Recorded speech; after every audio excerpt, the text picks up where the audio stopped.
Okay, this is supposed to be the fourth week.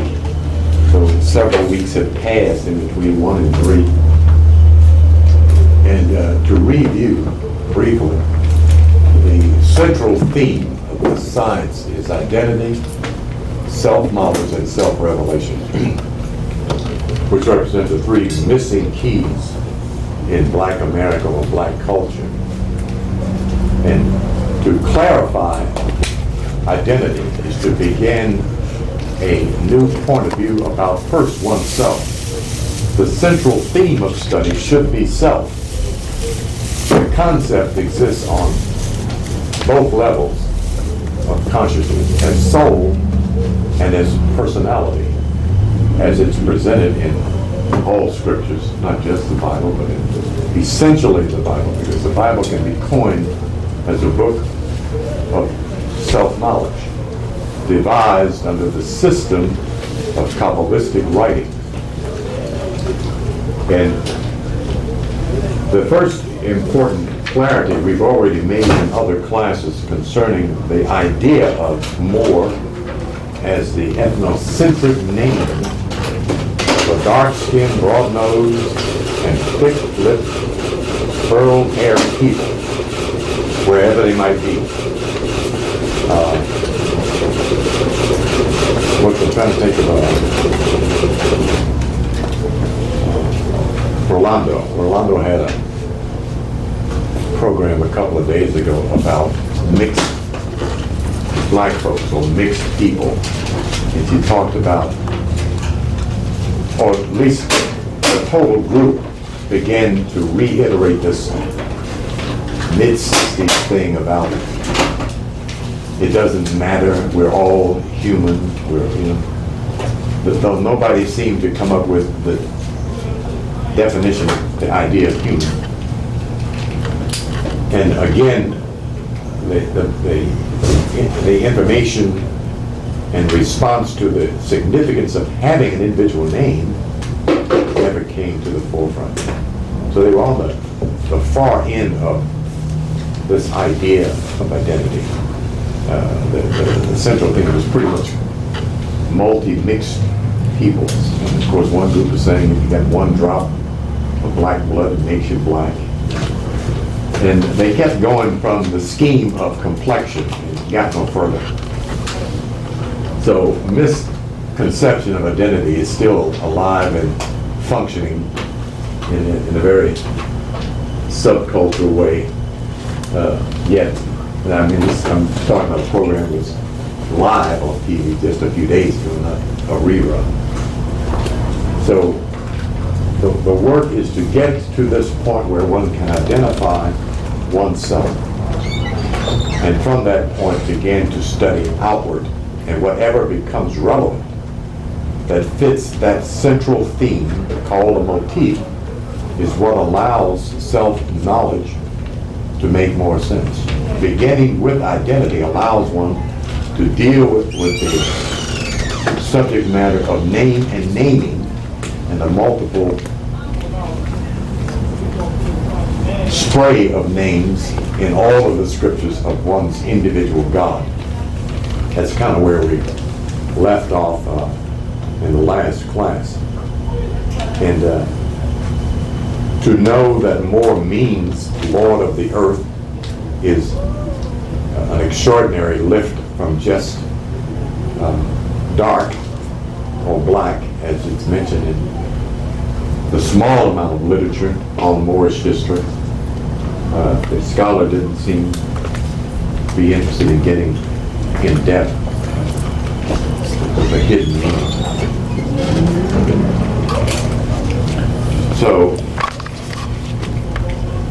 we've already acknowledged the fact that this concept, this ethnocentric concept, is already active behind the Masonic doors, and probably, perhaps by now, behind the door of the Eastern Star, the order for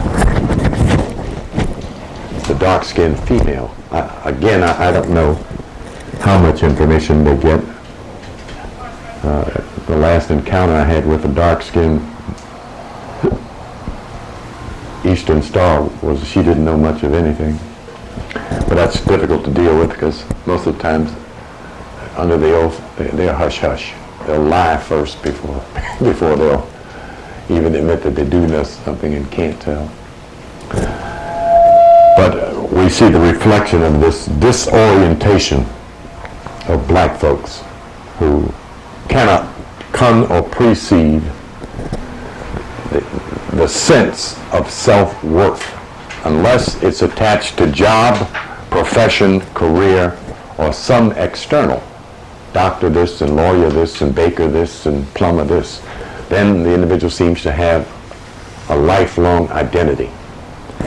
Well, that's again external and has no deposit in the volumes of knowledge within, which is brought out by true education under the concept of edukare, educo, to draw out that which is within. We talked about the word sim as a significance of the language of nature that holds the keys and much of the precious knowledge of self in relationship to God and the universe for man, identifying all three as dimensions of the one and same thing, divine nature.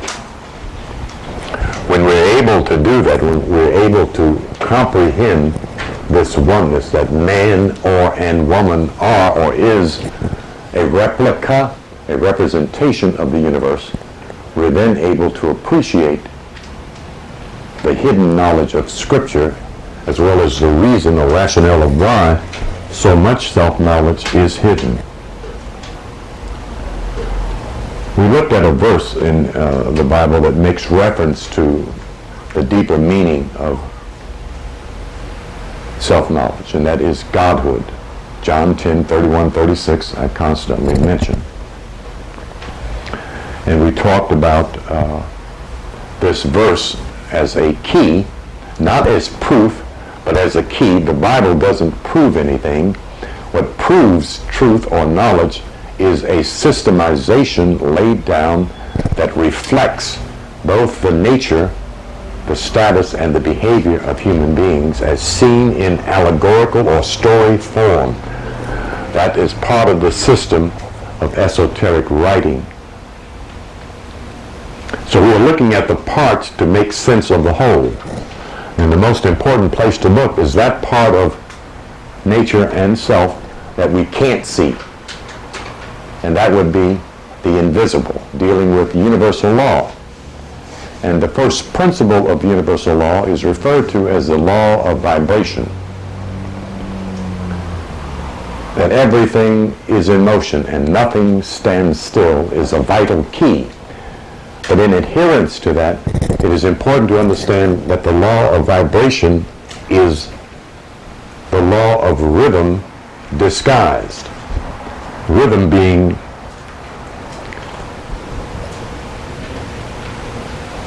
melody, harmony, and metric is the given Latin definition of the word or term numeros, which means number in English. But if I write 1, 2, 3, I'm not writing numeros. I'm writing symbol or symbolism. That which represents the major vibratory forces on this plane and the next. But we use in this system 9 numbers.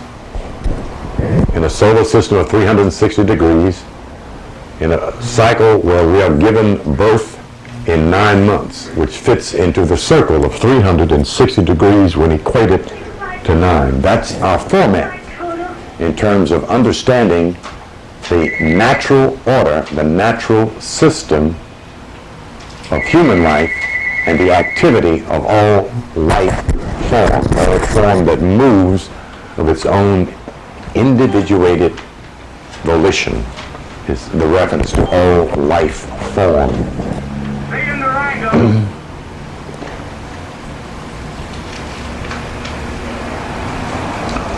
We've already coined the concept man as M-A-N, master, able, and noble. We dealt with and are dealing with the 12 powers of man in the format of his nature.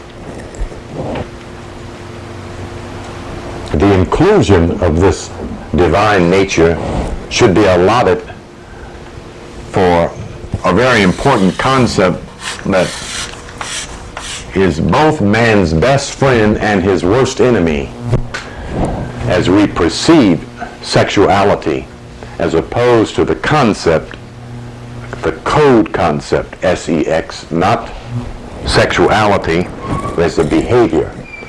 That in this code we're able to glean the meaning of this idea of the driving force that not only moves us through life, but also that allows or assists in the process of transformation. S.E.X.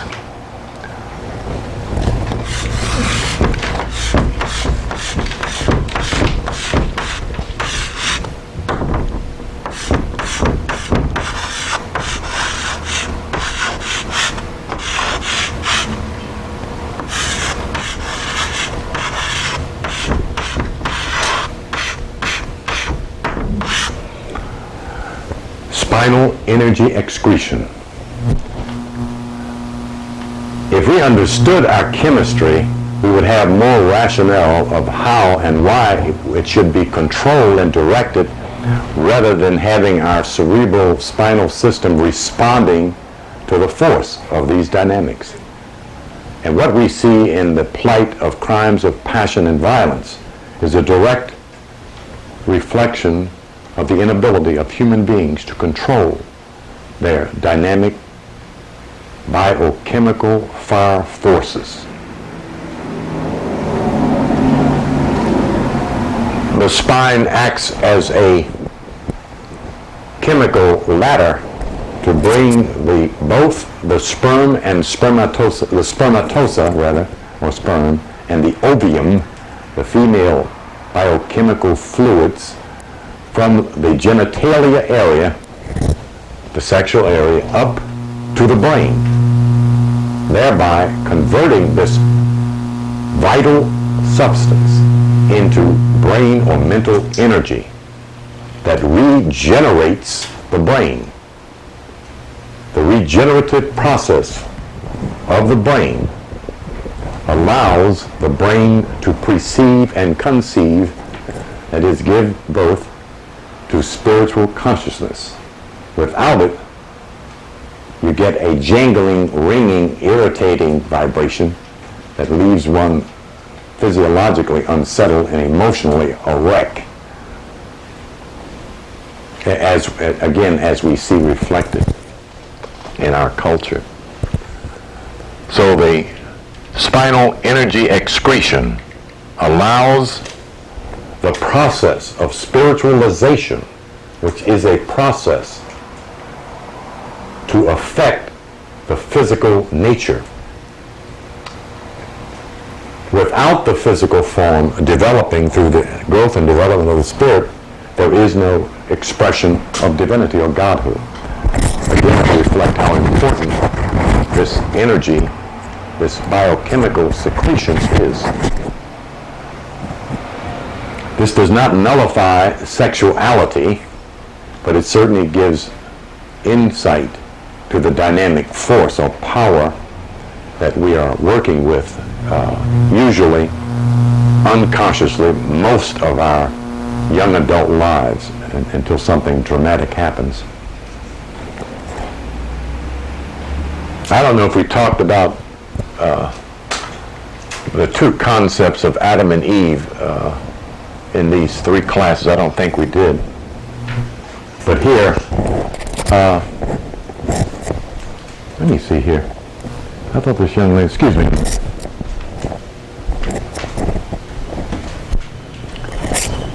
Hey, Viola? Yeah. Is that young lady supposed to be in the class? Oh, she's doing a thing for Una. Oh, okay.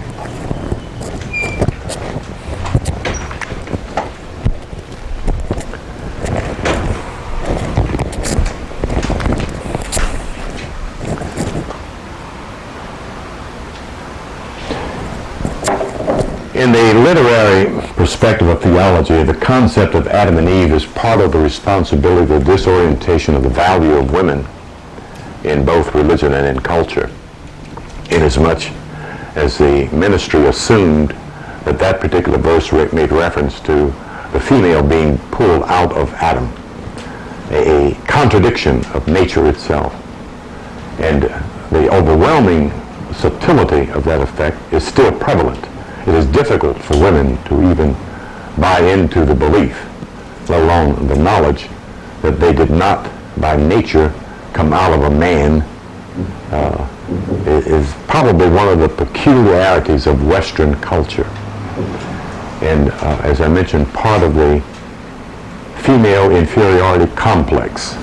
And women most assuredly have a feminine complex about their nature, in as much as the patriarchal society, the male or father society, has diminished the status of women and is still holding them in check as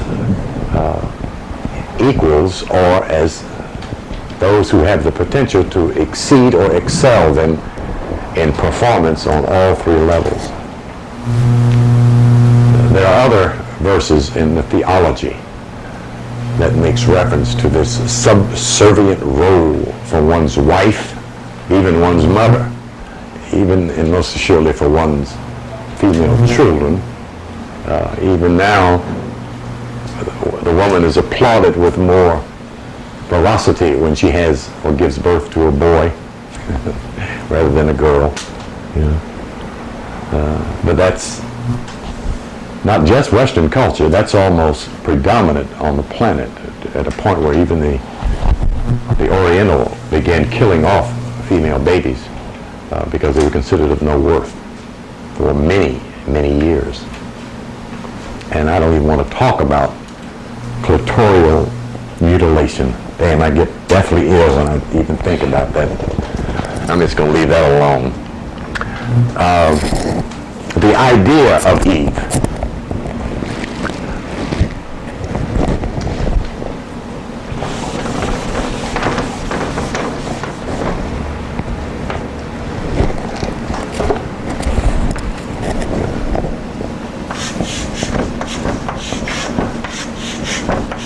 And Adam.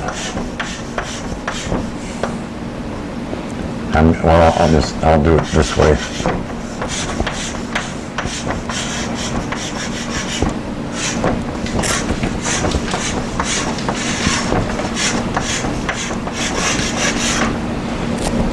It is probably one of the most clothed esoteric principles in the Old Testament, and not easily discerned, as the Kabbalists meant it to be, of course, in terms of appreciating, because the system of hiding both names and concepts differed. One is numerological, the other is an exchange of concepts based on this idea. Eve equals or equates to the vibration of 22, because Eve, when it's unraveled as an anagrammatic word, spells V. V equals 22, and 22 is the master builder.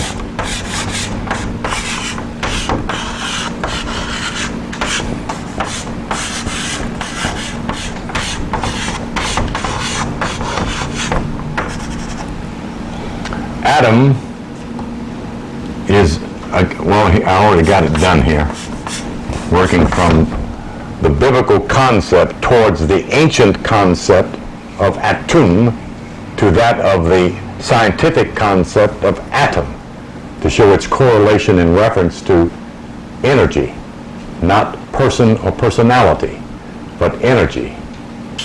Now, the reading of that particular scripture states that God placed a deep sleep upon Adam. When you place a deep sleep upon Adam, it slows Adam down. And when atom is slowed down, it becomes liquid and then solid. Okay? Reached in to take out a rib,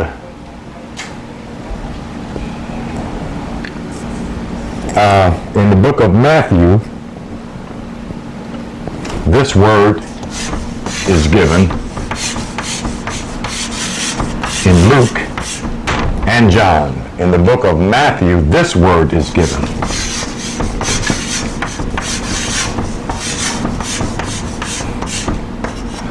This is Latin or Italian. This is Jewish or Yiddish.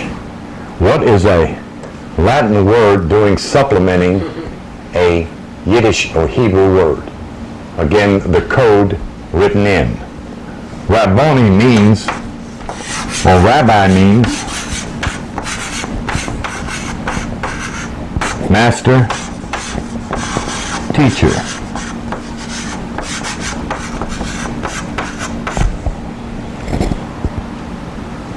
This is what? A rib what? What is this? Rib, what is a rib? What is a rib? The bone. Part of the, I'm trying to get it from him. I know you know. But part of the, it's just what he just said. It's a bone. Right. It's a rib bone. Right. Okay. So it was deliberately cloaked. Okay. To deal with the higher level of the process of evolution of the spiritual nature of man and woman. Reversed, it should be to deal with woman and man. The first man is womb man, and that's adhered to in terms of Moorish science, the concept of mother and son. So this demystifies the problem, and it is a problem. I mean, even now for the majority population of American Christians, which are women, not men, and they still are under the belief that they came out of, because the Bible says so. And that's where thinking seems to stop. That this rib that woman was made out of and then called Eve is truth, is true, you know. And again, it's obvious and conspicuous that women have an extraordinary problem in gaining their inner sense of self-worth because of miseducation about their nature, their character, and most importantly, their identity. I wanted to deal with some of these concepts. That's the reason I'm dealing with this.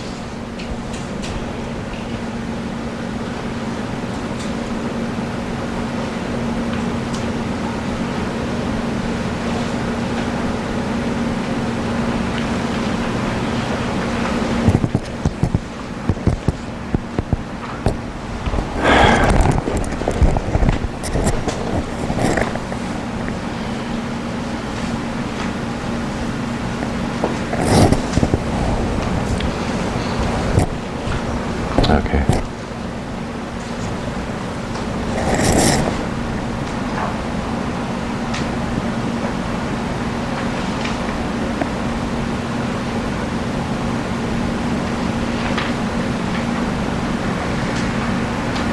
If you have a Bible with you, turn to Genesis chapter 49.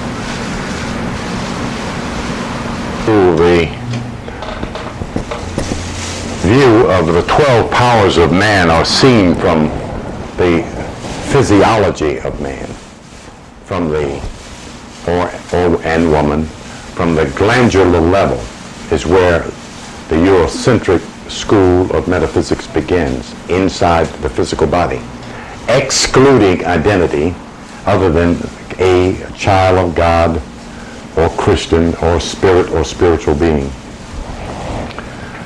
Also, it divorced itself from astrological symbology that represents the 12 parts, major parts of the whole man or and woman, so that there became a third school where that could be heralded under the banner of Christian thought rather than under the banner of Moorish science. Okay? And it sounds peculiar, but that's exactly what was done. Okay? Charles Fillmore, as well as several others, a European by the name of Quimby is the one who introduced them to this metaphysical level of the order of scriptures based on 12. And Fillmore probably contributed more information than any of the other schools in terms of his literatures and, most importantly, his definitives of names in the scriptures, his metaphysical Bible. So it's an important book to have if you're going to study scriptures from a metaphysical point of view, and if you're going to understand the meaning of names in relationship to nature, behavior, abilities, powers, and functionabilities. Okay. He's done thus far the best job of dealing with those concepts as names. Leo represents the 5th sign of the Zodiac. Now, I'm going to read this first, and then we're going to talk about the name Judah. And I'm going to make a commentary, because nobody criticizes or looks at, from a critique point of view, the subject matter of metaphysics. They kind of let it sit there as being correct, or again as believable. And the school of metaphysics was designed to take the believer beyond his state of blind faith, was to take him into a state of knowing, of knowledgeableness. But it doesn't quite get all the way there, because they're still in the religious believing business.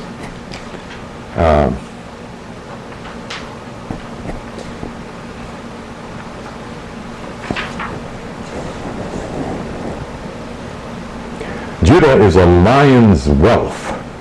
From the prey, my son, you have gone up. He couches, he lies down as a lion.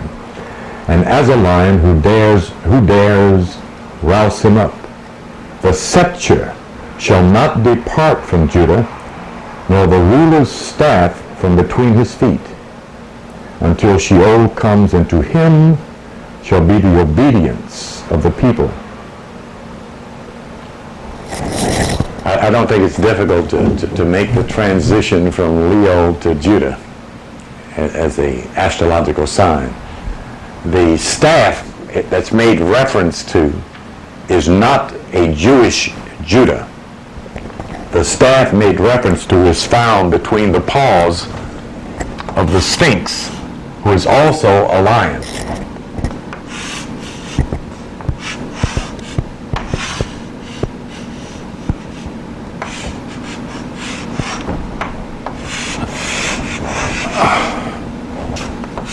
There was an obelisk between the paws of this statue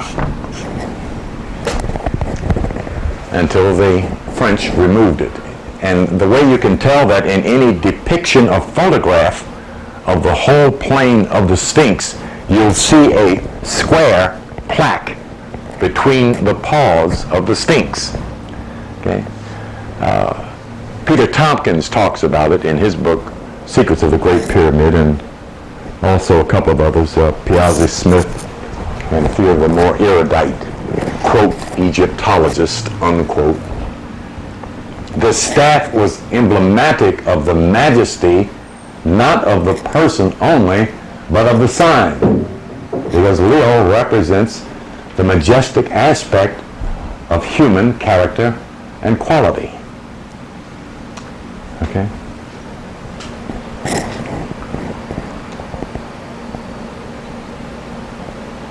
He ties his foal to the vine, and his donkey's colt to the choice vine.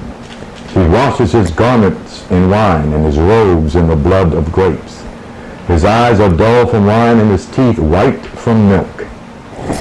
Now turn to Deuteronomy chapter 33. This is the blessing, as the story form goes, the blessing of Moses upon the 12 tribes of Israel. And as we pointed out, we know this is not 12 tribes of Israel because there are 13 sons. Okay. And the interesting thing is, though they're given in the chronology here of Genesis 49, in Deuteronomy 33, only 12 are mentioned.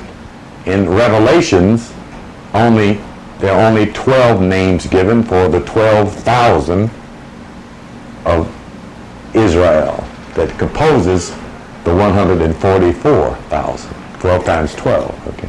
So we see the system at work that clarifies, again, the variability of the system and the contradiction of this descendancy of 12 sons of Jacob, 12 sons of Israel.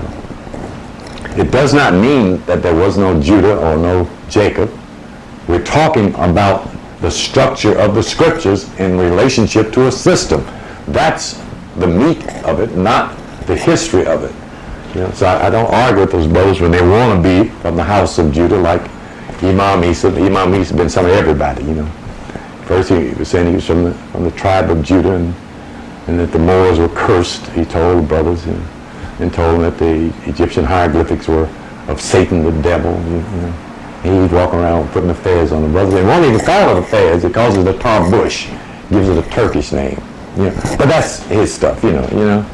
But when you deal with knowledge, you deal with knowledge in its clarity. You don't have to modify the fact or truth. You can modify information because information will change. Information is not knowledge. Information doesn't have any real power. It's what you do with information that determines its power. Knowledge has power. The very concept of true knowledge that correlates with your spirit has power. It changes your spirit. It changes your consciousness once it gets at the center of consciousness. It does it itself. See? Then, of course, what you do with knowledge is also the other determinant that verifies that it has power or is power. Okay, Deuteronomy 33.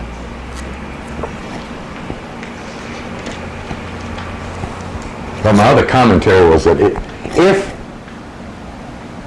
there are 12 tribes of Israel, why are there 13 names? Secondly, where else does 13 names fit into the circle of 12 other than astrology? That's the question I would throw at Reverend Biscuit and his horde when they would want to make this a unacceptable point of view. You know, because most of them don't know the meaning of most of the names because they're not into esoteric study. And those that usually are Masons, so they can't tell. So you have a kind of a deadlock there.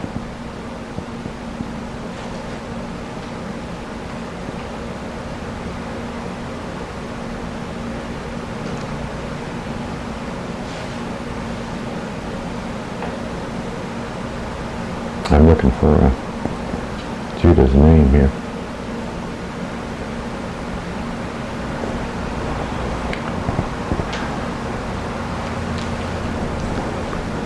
I think like the rest of it comes first. So the other trickery that was provided in both chapters, the Kabbalists did not put them in order. Did not put them Aries, Taurus, Gemini, and so, you know, okay?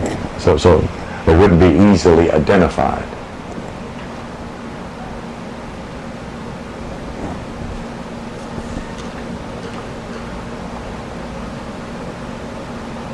verse 7, chapter 33, verse 7. Hear, O Lord, the voice of Judah, and bring him to his people with his hands. He contended for them. And mayest thou be a help against his adversaries. Well, it doesn't help very much, so we need to turn to the name Judah in the Metaphysical Dictionary on page 372. Means praise Jehovah, or celebration, laud Jehovah, or Jah. The name in its alleged Hebraic was Yahudah, which means praiser of God. There's no J in the Hebrew language. The fourth son of Jacob. The metaphysical meaning of Judah. The Hebrew meaning of the word Judah is praise Jehovah. It is evident that Judah represents the spiritual faculty. Now listen to this. Represents the spiritual faculty that corresponds to accumulation of increase in the mental. Every religion, including Christianity, contends that praising is from and with the heart. Almost any fundamental Christian, any believer knows that praise comes from the heart. Okay? But in order for him to utilize this, because he already has another faculty under another name to assign to the heart, he moves it to the brain. Okay? So the reason in the study, the reason you're able to discern certain readjustments from the original system is again by names and the meaning of those names in relationship to the functioning of both faculty and to the assigned behavioral pattern of each astrological sign. Those signs are fixed in history because those are the things that were studied in relationship to the behavior of human beings. Not the sign, the person. Born under a certain time, was observed for an extremely lengthy period of time to see this repetition of behavior of those born from August or July the 21st to August 22nd. Okay? Designated under the astrological symbol of Leo, okay, as an example. Okay? But again, the dilemma of the metaphysical Christian, who Fillmore represents the most advanced of that group, including Mary Eddy Baker, who has Christian Science, who doesn't come anywhere near what Fillmore did, and then Ernest Holmes, who did Science and Mind, and a few others, But in order to take this covering off, to take it out of the occult, okay, because this was the conflict in terms of the witch, the magician, and the occultist were on one side of the spirit realm, and the metaphysical school was on the other side. Okay? In other words, both schools study the sciences. What does the term occult? It just simply means concealed or hidden. Okay? But it became a denoted concept under theologic vocabulary because they were making this other separation by the performance and behavior of those that were into magic, into negative stuff, into witchcraft. Okay? Yeah. So they had to somehow get this purity of religion away from this which was polluting it. Okay. So at that point, whatever point that was, the separation came about. The Inquisition of Spain was a part of that separating this, okay? And of course, the Catholic Church had this horrendous problem with these very knowledgeable and masterful Moors. See, all of this credibility has been given to Pythagoras in the esoteric school. When it wasn't Pythagoras in Europe, he wasn't in Europe. It was Ibn Muhammad al-Rashid al-Rashad, Alvaros, a black man, who was the metaphysical master before the one that took over the Western culture of spiritual knowledgeableness as master, Saint Germain. But the European can't mention him, you see, because it doesn't lend credibility to Eurocentric culture. So, Is there any place one could do some discovery on? I don't know. I haven't found that no one. The Europeans have not done any expose of Eros, and the books on Spanish mysticism and Spanish esoteric studies are confined exclusively to the Spanish libraries. They won't even let high Masons in there unless they're of Spanish descent. They guard Moorish culture as tightly as the Muslim guards Quran.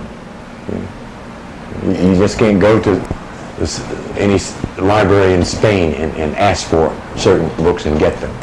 They'll just tell you they don't have Culture it. has been usurped or Cherished, guarded guarded. jealously by the present Spaniard. But is he more Who? than Spanish? Yes, he was an adopted Moor. Right, he was initiated. The Iberian is the one who became Hispana. You see, and they were 3 times mixed. First by Hannibal, who came through. See? Then by Tariq Jabral. And then others. There were over some 5, according to the historians, over some 5 million African Moors living in Spain and propagating. Not just in Spain, in Europe. When you say Spain, you mean Europe. Okay? One of the things that's kind of left out as a comparative. So Would you say that's the greatest repository of Moorish culture and science? in Spanish it is. Yes. In Spain. Yeah, right. Yeah, sure. That's where the concentration of a duplication of Moorish culture took place immediately from North Africa right into Iberia, which is in swimming distance from the port of Ceuta into Cadiz, into Iberia, into Europe. You can swim from Africa to Europe. You would find the greatest repository then still in North Africa. In artifice, because it's been modified by the language, the multi-language that's infiltrated North Africa. The deposit of millions of European slaves brought about this population of light brown skinned, high yellow Moors called Tani Moors. Those are their descendants that dominate North Africa. Tunisia, Mauritania, Fez, all that territory is predominantly light-skinned people with furled hair, broad nose, thick lips, and high yellow or white. That was the aftermath of this tremendous flooding, pouring in of Europeans out of Europe into North Africa with the African involved. But they didn't do to them what the Europeans did to the African in terms of mental distance. In fact, it was just the opposite. They cultivated the European. They cultivated the Yiddish Jew, who has a 6-pointed red and green star flag. You can buy one even today. Those are the students of the Moors. The so-called Jews. That medical certification came from Moorish doctors and Moorish professorships. Same thing in architecture and other cultural crafts. They were schooled and trained by Moors, and then sent into other parts of Europe, as disciples to do their work. Okay, let me get to this. What I want to point out here in this name of and meaning of the name of Judah, metaphysically. The Hebrew meaning of the word Judah is praise Jehovah. It is evident that Judah represents a spiritual faculty that corresponds to accumulation of increase in the mental. This is prayer and praise. Prayer should be a jubilant thanksgiving instead of a supplication. It quickens the mind and makes it draw like a magnet that from the realm of cause, which fulfills one's desires at the very apex of the brain. Okay, he places Judah at what is called the epiphysis gland, which is under the brain, is on the underside of the brain, and it is not. This belongs to Aries. Okay, this is all Aries territory. Okay. The organ of the heart and the spiritual heart is Leo. Okay, and he should have been that astute, but he didn't know what to do with it. Yeah, this is all my theory now. You know, nobody's telling on Charles. You know, I'm telling on him. You know, he didn't know what to do with this dynamic concept, though. Probably the only one of the 12 signs that's most conspicuous, except Scorpio and Sagittarius, you know, in terms of the Scorpio that biteth at the horse's hoof, you know, is so conspicuously the sign of Leo is Judah. You know, I mean, everybody who knows a little bit about astrology, you know, okay, but that was his dilemma. Anyway, I brought that up to further underline the fact that they made this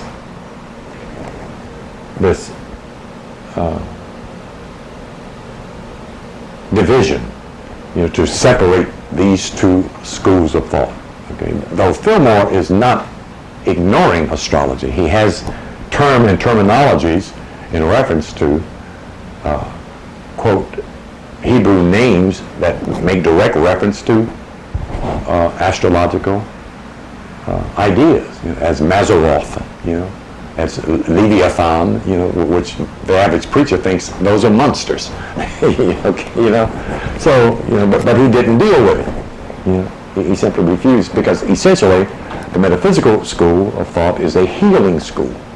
It works from the mental plane. It is more concerned with thought and the power of thought in relationship to the body and healing it, perfecting it, than they are in calculating. Okay. So his spiritual station dictated to him to avoid this level of mathematical academia. I guess is a polite way of putting it. Nonetheless, Judah is Leo, is the lion, okay, rather than a gland at the top of the head. The heart faculty, the key point here is that this ganglionic center, and look at the word here,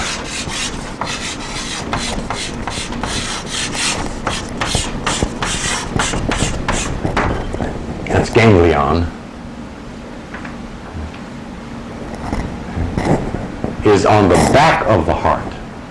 So when you're using an affirmation to purify the heart, to quicken the faculty, you visualize this little knot on the back of the heart.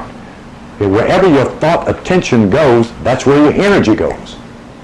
So like if you're meditating, or not meditating, but if you're affirming about one particular thing for a particular kind of power, and it's in the upper body, you don't think about your feet. You know, if it's in the solar plexus, you don't think about your head. You know, you don't worry about, you know, you focus your attention at the point you want your energy to move in that direction. That's how you bring about an effect of spiritually igniting your energy in a given or certain area to be effective. Okay? And it's a point of focus. And it takes time and work. There's nothing magical about it, suddenly. Like I remember a couple of years ago when I first started, brothers, first thing they wanted to know is how to get the Kundalini open.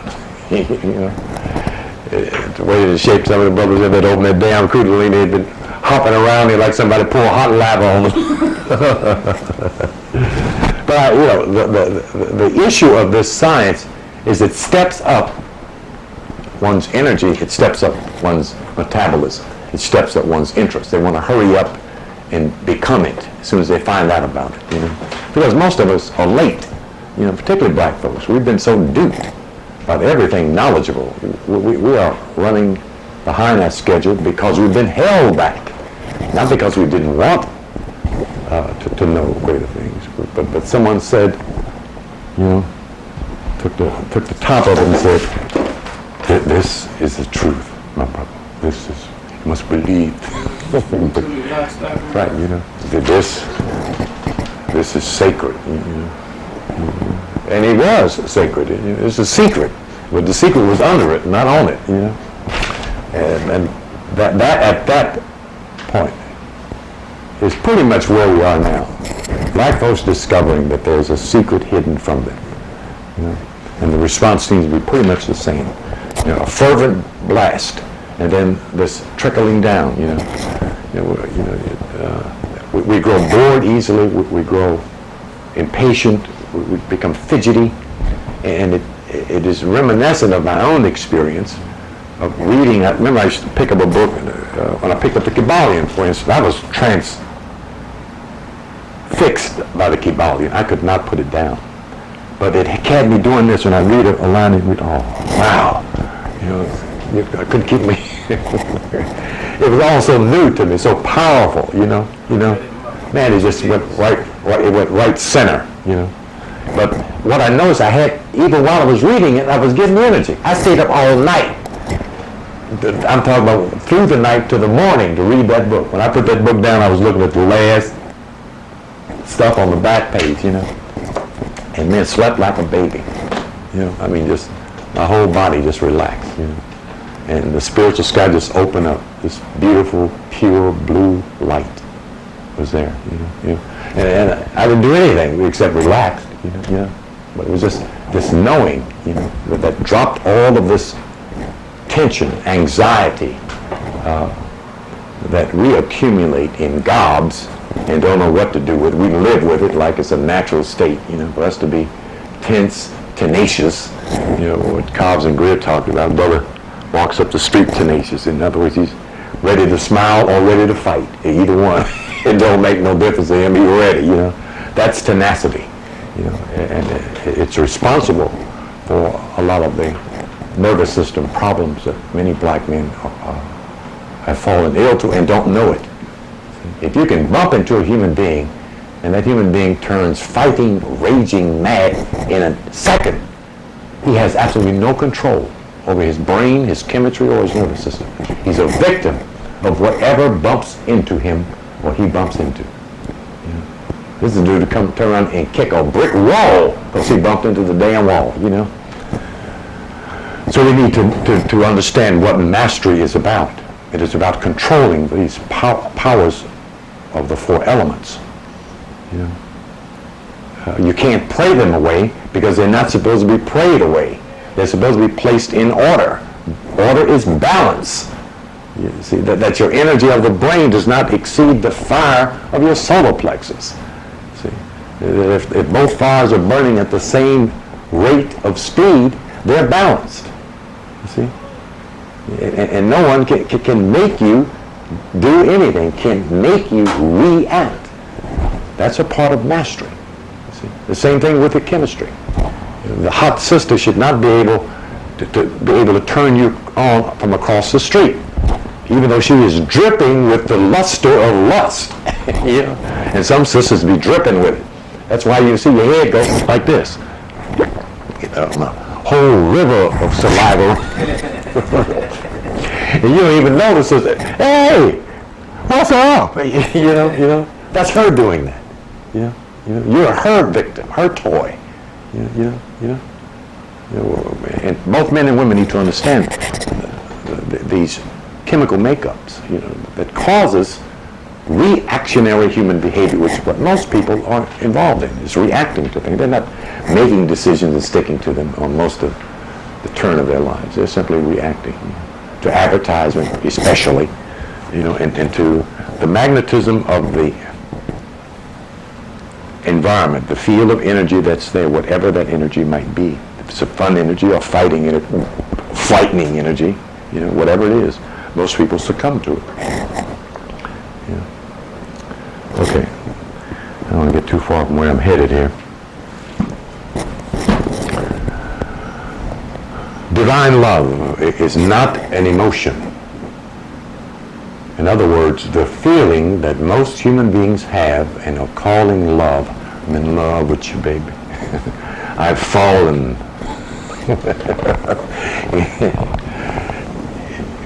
Actually means to descend to your lower nature.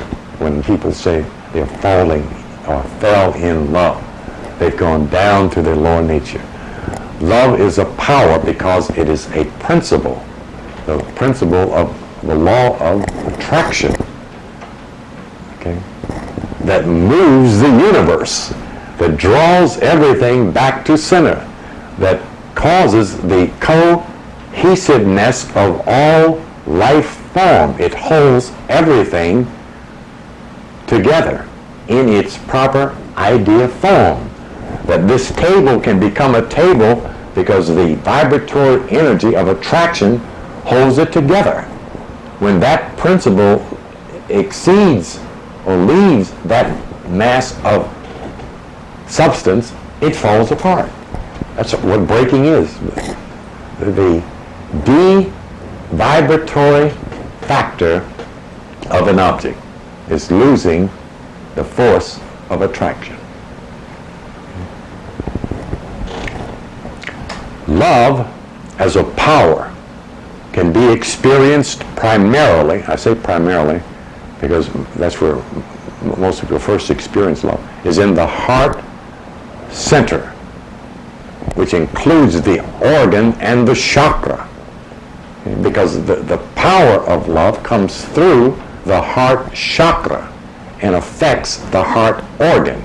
It is slightly behind the chakra, this wheel or petal, is slightly behind the sternum bone to the right of the heart organ.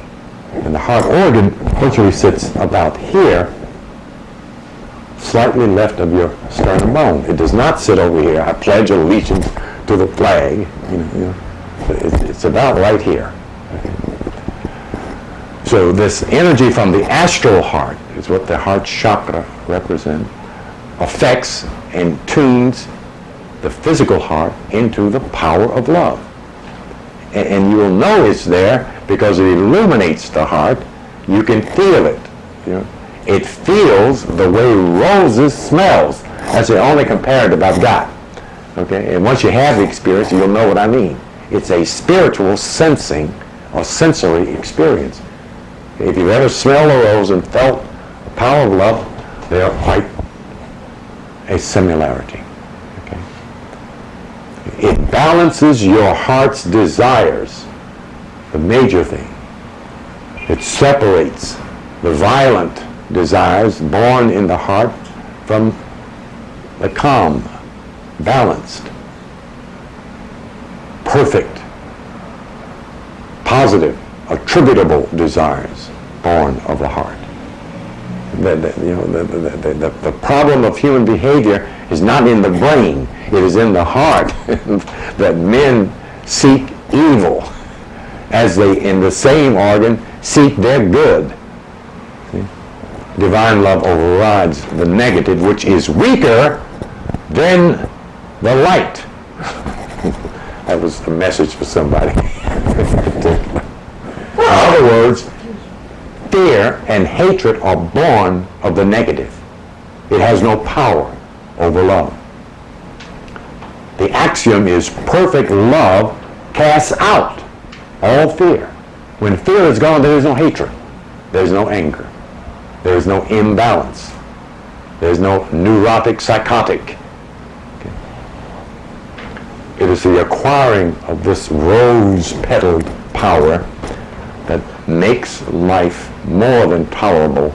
It opens its real meaning so that we can see the valuableness of being on this plane, okay. The greatness of love. And it's a protective power as well.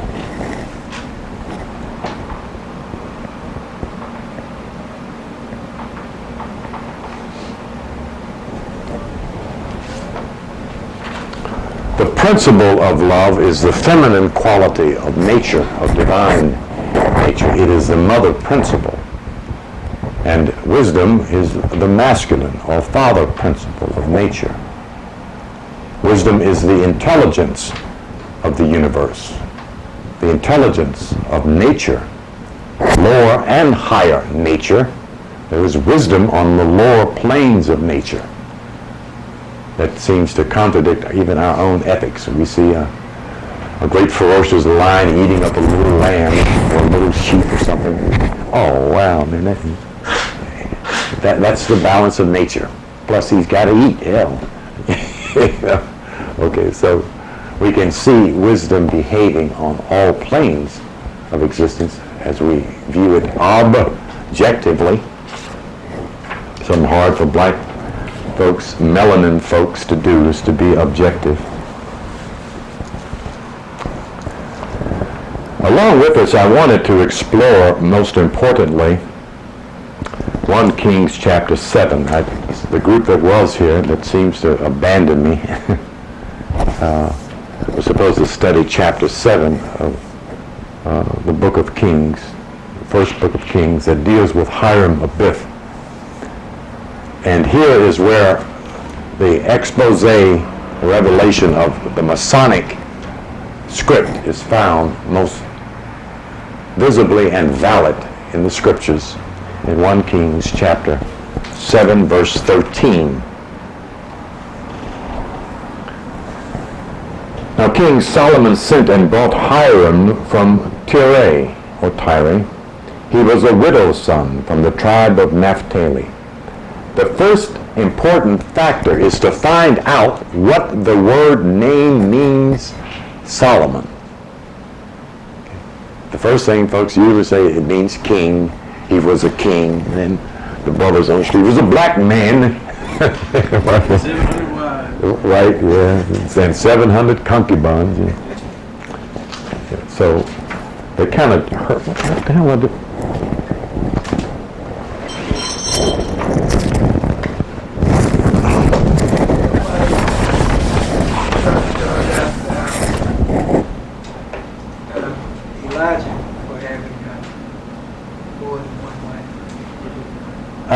Because it contests the Western psyche of black folks who are sold on the idea of one wife, one husband. You know, and it just bothers me. Yeah. The problem got to be of him not sharing that information with his most precious lieutenant,